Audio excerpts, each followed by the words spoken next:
All right, we got a patron request here from a new patron named Matt. I got no other name to go with that, no last or anything, but that's okay. Matt's all we need. And he picked The Loved Ones, which I have seen before, much like most people's picks. But it is one I have wanted to revisit for a while because people love this fucking movie. And I liked it, but I wasn't crazy about it like a lot of people seem to be. So this was definitely a rewatch I was looking forward to. Now, this is from the director of The Devil's Candy, which was his follow up film to this one. And there's a long hiatus in between this one and that one, like 6 or 7 years. And Devil's Candy was like 6 years ago now. So this guy seems to only make a film. Hopefully, he'll make another film because The Devil's Candy is excellent. And upon rewatch with this one, I did quite like it. Probably more than I originally did, for sure.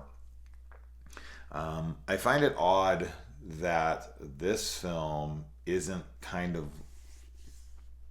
I, I'm sure it is here and there, but I don't see it commonly lumped in with the torture porn subgenre that people like to use the label of, which, as you guys know, I hate that title. I think it's fucking stupid, and I've talked about it enough on here. But this one is just shock value torture with a very kind of randomly inserted friend that I almost wonder if the friend and his prom date or dance date, wherever the fuck it is. I'll call it prom because that's what it is in this, right? It's a prom. Um, I don't know if in Australia they got a different name or something. I'm sure they said it in the film. I just forgot. But yeah, it's just kind of randomly inserted into the film. Yes, I know they're friends, and I know, yes, that girl in front of him, and this and that. But the friends' storyline in this is pointless. Like there is no point to it as far as the story goes, right? Why I think it's there is either A, they added it later to run, to fill up the runtime. But what I'm going to assume is that it serves two purposes. Number one, it gives the film some levity. The film would be, you know, really, really fucking um, dark otherwise, like super, super dark. And that actually kind of adds this fun tone to it. Like everything's going on with his friend and his date, who is, it's funny because that's kind of the levity of the film, as I had said, but that's actually kind of tragic into itself, right? Uh, for a lot of reasons. Fuck, I'm like, my brain's like, oh shit, how do I keep this on track and not go off into too many tangents here? But this young girl has obviously issues at home, and she has resorted to going out with a guy that she doesn't even fucking really seem to have any interest in, doing a bunch of drugs to dull the pain, um, going in and making kind of I don't know about a fool of herself, but definitely is not going to have the best reputation after she's basically jacking this guy off on the dance floor, and then proceeds to go out into the parking lot with him, which it's like, really, you couldn't go somewhere else, um, to fuck him. I mean, when you're 16 to 18 years old, and a girl that you find to be the hottest shit ever offers you sex, it does make sense that he would be like, right here in the fucking parking lot. What do I care? And they're stoned, and she doesn't give a fuck, and I'm sure he's horny as hell. So why not? But yeah, I mean, it's like him not having enough self confidence or worth to be okay, or well, to be okay with taking some girl that really seems to not have any interest in him so that he can fuck her or eventually date her. I mean, this girl is clearly a head case. I mean, these are the kinds of girls I was after my entire uh, young adult life. There's no doubt about it. I was dating girls like this. I always had an affinity for disturbed young ladies who had traumatic pasts and showed it in various ways. This girl's clearly one of those examples, and it was kind of talking to who I was at that point. I lacked the confidence or the respect for myself to not be around women or girls that were so emotionally unavailable and near abusive because of how they just used me to feel better about the situation or to distract themselves. As I said, a lot of this can be taken as kind of sad, but it is also the levity of the film. Anyways, so that's, I mean, and then he brings her home stoned, which of course would be an awkward situation. But that's as much as I guess I really want to talk about that particular detour in the movie, because as I said, it serves no real purpose to the film except for that one, which as I said is adding levity, but then the second, which I never got to, but I finally came back around to, is that it kind of shows you ish what the dance is supposed to be like, and it kind of juxtaposes it, like what all the other kids are doing versus what's actually happening. So it shows us the prom or the dance and reminds us of the night and why she is doing what she's doing on this night. Now, with the other guys she's done this to, isn't there like 4 dances a year in school? I can't remember. I was never allowed to go to any school functions. But I don't know if she does this with them on dance night every time. If she asks every one of these kids and they turn her down. One of my gripes with the film, I suppose, is when she puts on the dress and we see her body, like when she's changing in front of her dad, which obviously there's an incestuous thing happening here. She's got a very nice body, and she puts on some makeup, she does her hair, and she comes out. She's pretty fucking attractive. So to me, that kind of hurts the film a little bit, because now granted, she's awkward and she's psychotic, but as we can already see within this film itself, young guys don't really give a fuck, right? The friend that takes the stoner chick to the prom. Young guys like that don't really give a fuck. They're there to get laid. They're there to have fun. So the fact that Lola, or Princess, can't seem to get a date. I don't know. Maybe she goes after taken men. Maybe she goes after emotionally unavailable men. People who aren't into her. There are people like that. But I don't know. She's nuts. She's fucking crazy. But the fact that she seems to be getting turned down, or at least that's what I filled in here, seems unlikely. It's kind of like the new Carrie, right? Chloe Grace Moretz. She's too fucking pretty. She's a beautiful girl. That's not Carrie. Carrie's awkward. Carrie is very plain and or ugly. So I feel like this girl just is too attractive for what they're trying to say. But I don't know. It's a minor gripe. At the end of the day, I don't really give a fuck. And God, I haven't even touched my notes yet. But we get this opening here, and we've got our main character Brent, and he's riding with his dad. He gets his dad killed. Now, before that, his dad mentions that he was conceived in the back seat, and Brent gets all grossed out. Oh, come on! This has always been fascinating to me. The whole your parents, thinking about your parents having sex. Like, some of you just immediately clenched up, don't even say those words. This has just never been anything that's ever bothered me in my life. I don't get it. I mean, I get it. They want to shut their mind off to it. I just don't get why. You are a product of your parents' sex. Like, you know your parents had sex because you exist. So the whole notion of like the thought of my parents fucking is gross to me is kind of ironic in a way, because the very life in which you possess to feel grossed out by their sex was created by said sex.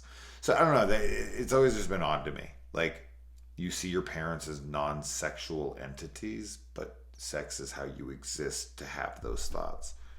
So maybe I'm reading into that too much, and I'm just not being human enough, or you know. But I just I don't get it. Like, if my dad, or actually my dad does, he's pretty open with me about everything, um, and my mom was as well, and that's obviously why I am this way. But thinking about my parents fucking is not gross to me. It's not hot, but it's not gross. It's just kind of like, okay. It's like how I think of most people fucking. And people are like, oh, they had sex. It's like, okay. And they fucked. People fuck, you know. Unless they're like super hot and not related to me, I'm not going to think their sex is anything. So, anyways, I was just laughing about that in the opening. It's like, I know so many people like this. It's just like, that's always been an interesting one to me. Anyways, moving on. A lot of metal in this movie, you know, music metal, not steel iron metal, and some cool music in this for sure. I feel like the soundtrack would be cool to get your hands on. I'm sure somebody has a collection of it on Spotify. And then, yeah, as I said, Brent kills his father. He can't let it go. He carries this with him. He's cutting himself. His girlfriend is trying to get through to him. She says she loves him. He just kisses her on the cheek. He can't return it. Although in the end, we do find that that letter, like all the King's Horses thing, where he's been fixed and she's the reason. Like, their love is strong and she's helped him through it. I don't know if that really checks out with the fact that his, you know, the cuts on his side look pretty fresh. I've unfortunately dated some cutters. And when I say unfortunately, I just mean that, like, it's unfortunate that they do it, and it's unfortunate that I would think that they would be in a mental state to date. You know, when they have fresh cuts, when it's something that's ongoing. Even like, because I dated this one girl, holy fuck, her whole arms, boom, boom, were just scarred, just everywhere. You know, just scattered 1,000 on each arm. I mean, insane, right? So fucking sad. But at the same time, it's like, do you really think someone with arms like that is going to be mentally stable enough to be in a real relationship like you're looking for? I mean, I think we all know the answer to that. Not that there's no redemption for these people, but you might want to at least check on when's the last time. But, you know, make your own judgments on that. I sure as fuck did not make the right judgments in the past, but, you know. Anyway, the dad and the daughter's incestuous relationship in this is definitely interesting, because the dad seems to be very ashamed of his attraction and love for his daughter, his adult romantic love for his daughter. And to the point where he even zombified, I mean, they're not actual zombies in this, but he basically lobotomized his wife to give his daughter more of what she wanted. I'm sure because Princess, or Lola, she seems to be very jealous of the mother's attention that the father gave her at one point, right? So I feel like she talked her dad into doing this to the mom so she would be eliminated as a potential threat to her father, because she says in this, like, you know, it was always you, like, you know, I've been looking at all these other boys, but it was, you know, you're the real prince. And they're about to have their kiss and he's resisting it, but he can't stop himself. His love for his daughter here. Now, I'm sure his incestuous love for his daughter is probably one of the key factors of what led to her being the way that she is. That doesn't go so well for people's minds, having their parents lusting after them like that, especially parents who will give their daughters or their sons absolutely anything because of that lust. So we can infer that she obviously is off because of such acts. And so they inject something into his throat so that he can't really speak. This reminds me heavily of what they do to the people that are buried in the ground in the movie Motel Hell. And when he is injured, his scream is haunting because it's broken and muddled and just fucking terrifying sounding. Like, to be put in that position and to be tortured like this, because this is a torture film. You know, if you had subgenres, I guess you could say female antagonist in a horror movie, which is rare. So it checks that box. But, you know, for all intents and purposes, it's a fucking torture film. And it's a very over the top. The word silly isn't right because it's not. It's dark for sure. But there is a juvenile aspect to it, right? Because Princess Lola, she acts so childish and demanding in her relationship with her father. You know, it feels like something you'd see in like Texas Chainsaw Massacre Part 2 or something, where it's very zany. I guess that's the right word for it, which I quite like about it. It gives it a good injection of energy and insanity, which, yeah, is good stuff. And this film really nails that vibe and that style, and that's why people love this film, and it makes perfect sense. And then he's made to piss on command, and or he's going to have his fingers smashed with a hammer, or something that's going to happen to him with a hammer. Pissing on command, pushing that hard. Have you ever tried to piss like really fast, like you're like late for a movie, or you know the movie's going inside, you're going in there, you're trying to get it out as fast as you can, or something? I have a super huge issue with this. Going to bathroom in public, I'm much better at it now than I used to be, but I was bullied as a child by kids in school. There was an incident when I was very young, second grade, first grade, somewhere in that area, where the bullies all came up over the stall and were like ridiculing me and throwing shit at me as I was trying to go to the bathroom, and you know, just saying horribly mean things to me and whatever. And I just, ever since then, I always struggled pissing in public, shitting in public, whatever.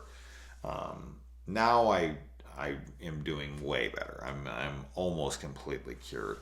I'm almost like that dude in Waiting, huh? Can't piss in public like a pussy. But I feel like, yeah, I feel like I've mostly nipped that in the bud, if you will. But being out like under pressure like this, holy fuck, man. And then he gets loose and he gets out in the tree and they knock him out with rocks. And there's some really interesting stunt work here. That guy falls right onto the side of the car and off. If that's a stunt man, which I'm assuming it is, seems like a real human body. Fuck, man, brutal stuff. How stunt people don't get hurt. I mean, obviously some do, some die, but a lot of them don't. They're professionals, and a lot of them don't. It's just like, you look at it, you're like, how did you not get hurt? Then they knife his feet to the ground, and he's screaming out at first, but then she's like getting off on his screams. She likes that kind of domination and getting her way. She's very Violet Beauregard from Willy Wonka and the Chocolate Factory.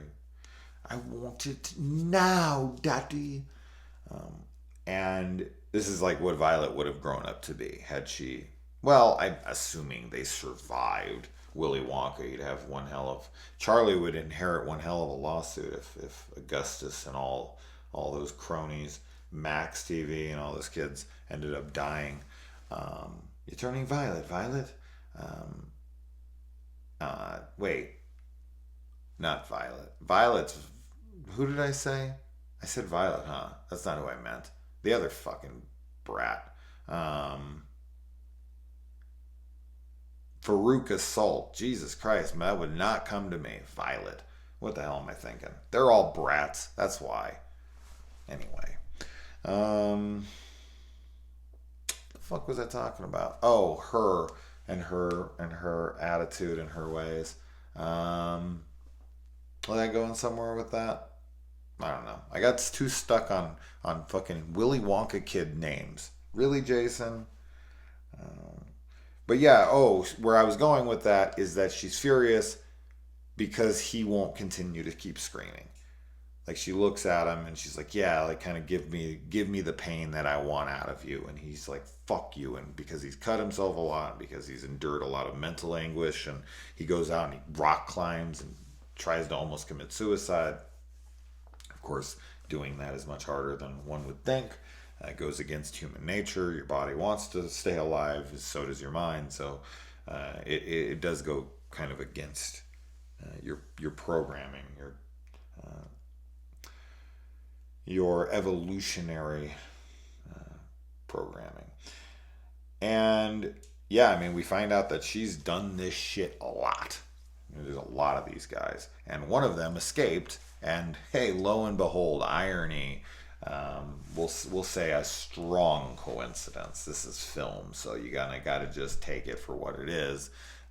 The kid that was out in the street, he is why they crashed, and his father was killed.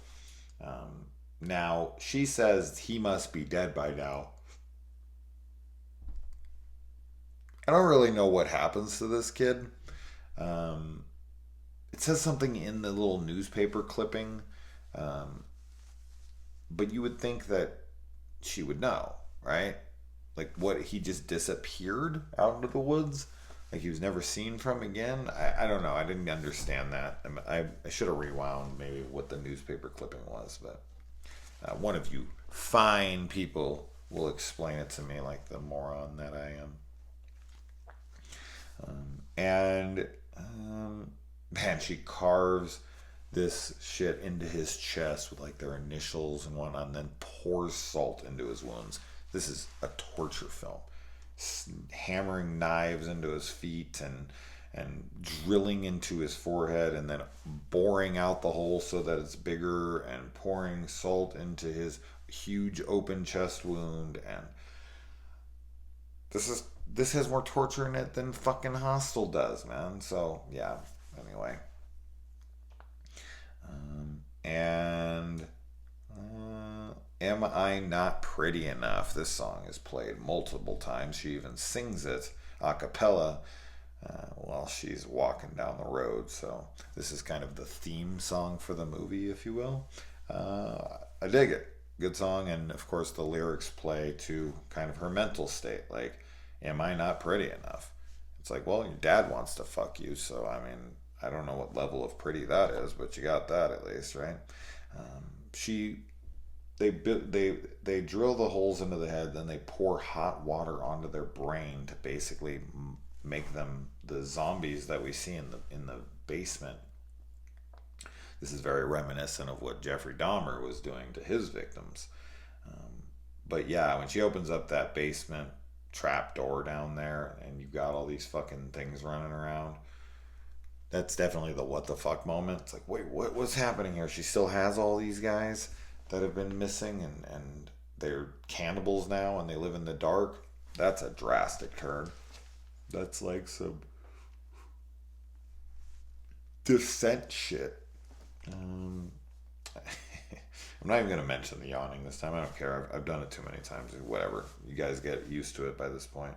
If it wasn't 2 something in the morning. But that's when I have the time. And let's see anybody else do a mostly coherent review at 2 in the fucking morning when they got up super early. That's another thing. You guys think like it probably, oh, he goes to bed at like 3 a.m. He must wake up at like 2 in the afternoon like every other asshole stays up till 3 in the morning, 4 in the morning. Absolutely not. I have children, okay? I get up when they get up, and sometimes, most times, they get up really fucking early. So, I should sleep more. Um, and I already talked about all that stuff. She goes into the bedroom and kills mom after her dad has been killed. That whole sequence with her dad drilling into his head and boring it out and him getting loose and just fucking just stabbing this guy in the neck is great, man. And then kicks him down there into the zombie pit where they start ripping him apart. And then she kicks him down there, which is great. You don't see that coming. You don't feel like that's going to happen. But he eventually then piles up the bodies to escape. Good thing she left that trap door open for him. And she like takes off down the road on foot, covered in blood. This girl's out of her goddamn mind. She doesn't think she's going to get caught doing that. How they haven't got caught is ridiculous. And she, yeah, I mean, she, of course, this is yet another thing. This must be a very small town because of the convenience of this road. This road just has nothing but conveniences on it. It's the girl who's going to kidnap him later's victim walking in the road that kills his father. She's walking down the road and encounters not only her his girlfriend, but also him when he's coming down the road, and she's just walking there slowly. That kind of stuff is silly. Then you have the cop who actually finds them, and he gets like a hatchet or a meat cleaver to the head, and he falls down and hits. It's brutal, man. It's super brutal when he hits the wall and he comes off like the trap door, the side of the wall of it. Great, or the floorboard, whatever the fuck you want to call it. He falls down. Great stuff, man. Really, really has like weight to it. It's great. It makes you go, oh, Jesus. And when she gets run over, which is kind of a mirroring representation, or it's a mirroring, should I say, of the crash in the beginning. Right? He swerves out of the way to miss one of her victims, which is now currently his girlfriend. And in doing so, it of course yields much better results this time. Before he hit a tree, this time he hits Lola. Breaks her wrist. She's crawling down the fucking street like Chucky is at the end of a couple of the Child's Play movies. And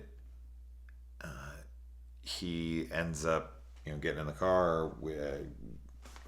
I should say he lets his girlfriend in the car and they back over her ass, and the last thing you see really is her head getting hit by the bumper, which is great. I mean, it's just impactful. It's awesome. Literally impactful. And this is, kind of almost like therapy for his traumas. Like, obviously he's going to be way more fucked up. But the way the film kind of plays it is just like, this time he swerves and this time he saves the day versus what he did in the past. And also, he's now driving. I mean, he was too terrified to get out on the road. He can't forgive himself. Now, how much time is in between here and his father's death? I don't know if it's been like a week or a year or what. Maybe they say. I missed it. But he's driving now. She seemed to have cured him of his ailment there. He's going to have, obviously, PTSD and all sorts of shit and scars, reminders every day. But some people grow stronger from this kind of shit. But how he'll end up, who knows. But him getting home and his mom seeing him and all that it's a good ending. It's fairly happy ending, I suppose. And I guess the cop is a good guy. I was gonna say almost all really the death in the film is the bad guys, but you got the cop guy. So and then all the guys in the basement, I guess, are innocents, but at that point they seem antagonistic. So it's like a middle ground, but I guess I would lean more towards they were good guys. So I guess technically they are good guys and they can't help themselves, but Yeah, it's a good one. I totally see why people dig this one. It's got good style. It's got good performances. It's brutal, and it's definitely memorable. So I'll give it to that. It's yeah. Uh, I don't know how many Australian horror movies I've seen, but the ones off the top of my head are quite good. So good on Australia. They make some good flicks. Um, but yeah. Anyway, it's over. Thank you to Matt for the patron donation. Thank you to everyone always who is part of my Patreon. I'm thinking about getting rid of it because I just want to kind of slow things down with the channel. I want to just do what I want to do, right? And I want to do it for fun. I don't want to like take anyone's money anymore. So I'll probably be ending that soon. But I do appreciate everyone donating to the channel. It is great. I feel bad because like with Patreon, I can only do so much, right? Like I have 30 some odd patrons, and some people are like, everyone's been really cool. Even the people who have recently left or who do leave, it's like, man, I'm glad you're even there for a fucking one time go.